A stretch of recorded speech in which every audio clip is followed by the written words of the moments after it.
মানুষের পেটে কি কুকুর ছানা হয়? কে তুমি? বিলাসপুরের মহারাজা ইন্দ্রসেনার একমাত্র কন্যা রাজকুমারী পারুল।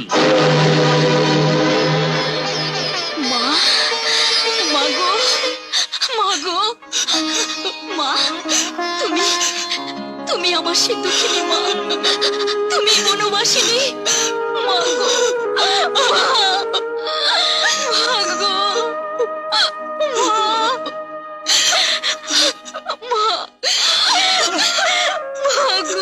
দেখুন তো মহারাজ, এই দুঃখিনী মাকে চিনতে পারেন কিনা?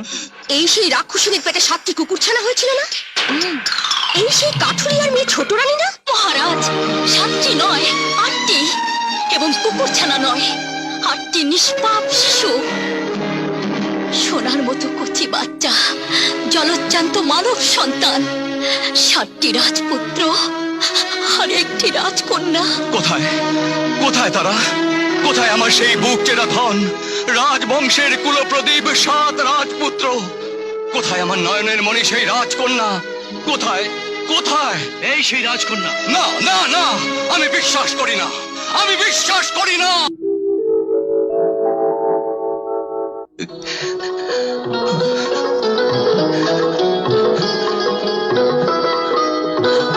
আয় বাবা, আমার বুকে আয়।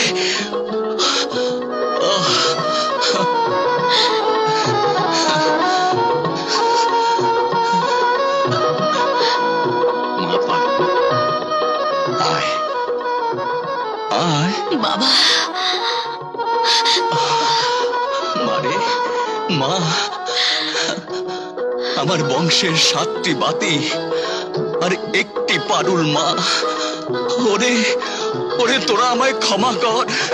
6 রানীর চক্রান্তে পড়ে দীর্ঘ 16টি বছর আমি অন্ধ হয়েছিলাম। আমার এই রাজপ্রাসাদ অন্ধকারাচ্ছন্ন ছিল। ওরে ওরে, তোরা আমার রাজপ্রাসাদকে আলোকিত করে তোল। আমরা অন্যায় করেছি ছোট রানী, আমাদের মাফ করে দাও। আমরা খুব অনুতপ্ত ছোট রানী, আমরা খুব অনুতপ্ত। প্রেমের নাম হায়ুতাস। মহারাজ, সবার আগে আপনি আপনার ওই কুটিল 6 রানীকে রাজ্য থেকে বাইর করে দেন। না, ওদের আমি বের করে দেব না সদানন্দ।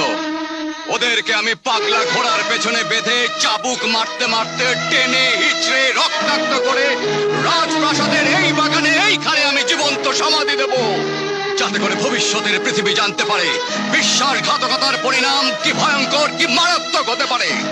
এই কে আছিস? না না মহারাজ, আজ আজ আমি আমার 8টি সন্তানকে ফিরে পেয়েছি, আপনাকে ফিরে পেয়েছি। আমার আমার এই খুশির দিনে আপনি নিষ্ঠুর হবেন না। আপনি আপনি ওদের ক্ষমা করে দিন, ফিরিয়ে নিন আপনার আদেশ। বেশ, তোমার অনুরোধেই আমি ওদের প্রাণ ভিক্ষা দিলাম, কিন্তু ওরা আর কোনো অবস্থাতেই রাজপ্রাসাদে বসবাস করতে পারবে না। সদানন্দ, মহারাজ, ওদের জন্য নদীর ধারে একটি মহল তৈরির বন্দোবস্ত কর, ওরা সেখানেই থাকবে। আমি কিন্তু সেই মহলের কোতোয়াল হব, তারপর দেখবো কত ধানে কত চাল। না না না মহারাজ, এই কাজ ওনার দিয়ে হইবে না।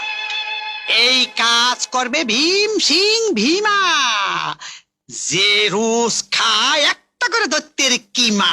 আমার কয়েকটি আর্জি আছে মহারাজ। বলো। এই সওদাগর পুত্র না থাকলে আজ আমি কিছুতেই আমার সন্তানদের এবং আপনাকে ফিরে পেতাম না। আমাদের পারুল তাকেই মন দিয়েছে। আপনি আপনি ওদের বিয়ের ব্যবস্থা করুন। আমি তোমার গুণে মুগ্ধ হয়েছে যুবক, কিন্তু তোমার দানের প্রতিদান কি আমি দেব? সমস্ত রাজ্যপাট সেও যে তুচ্ছ। মহারাজ, আমি আমার কর্তব্য করেছি, সত্য ন্যায় প্রতিষ্ঠার জন্য অন্যায়ের বিরুদ্ধে সংগ্রাম করেছি মাত্র। তাই তোমার হাতে আমি আমার এক অমূল্য সম্পদ তুলে দিতে চাই। আয় মা, আশা করি তুমি তা গ্রহণ করবে। আশীর্বাদ করব, যে হাত আজ আপনি আমার হাতে তুলে দিলেন সে হাত যেন চিরকাল একই সাথে বাঁধা থাকে।